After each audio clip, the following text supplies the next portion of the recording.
আমাদের পুরনো বাড়িতে একটা সেগুন কাঠের চেয়ার ছিল, বেশ লম্বা হাতলওয়ালা। পিঠের ঠেস দেবার জায়গায় 4টে বড় পাটি, বসার জায়গাটাও অনেক বড়। বাবা ওই চেয়ারটাতে বসতেন, বসে খবরের কাগজ পড়তেন, ডায়েরি লিখতেন, হিসেব লিখতেন। বন্ধুরা কেউ এলে ওই চেয়ারে বসে গল্প করতেন। ওই চেয়ারে সকাল বিকেল বাবা চা খেতেন বসে। বর্ষার দিনে ওই চেয়ারে পা তুলে বসে মুড়ি তেলে ভাজাও খেতেন। নতুন ফ্ল্যাটে উঠে এসেছি এখন। তার কোনো ঘরেই চেয়ারটা ঠিকমতো রাখা যাচ্ছিল না। নতুন সব আসবাবের মধ্যে চেয়ারটা অসম্ভব বেমানান। কিন্তু বাবার মতোই বাবার ওই চেয়ারটাও আমার ভীষণ প্রিয়। ওটা ফেলে দেব বা বিক্রি করে দেব, কোনোটাই ভাবতে পারি না। চেয়ারটা দেখলেই বাবার কথা মনে পড়ে।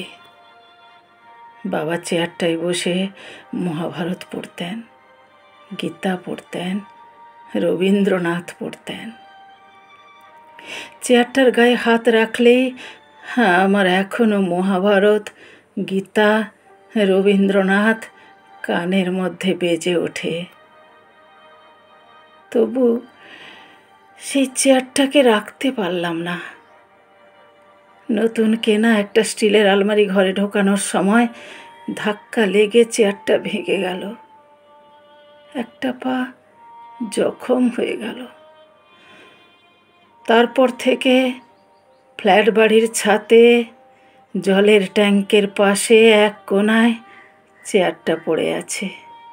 বৃষ্টিতে ভিজছে, রোদে পড়ছে। তবু ছাদে গিয়ে সেই চেয়ারটার দিকে চোখ পড়লে বাবার কথা ভীষণ মনে পড়ে। একদিন ভোর রাতের স্বপ্নে বাবাকে দেখলাম।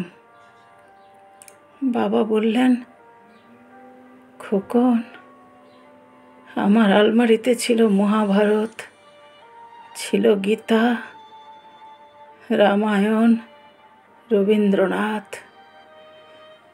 তোর আলমারিতে শেয়ারের কাগজ, ব্যাংকের পাসবই আর স্কচের বোতল।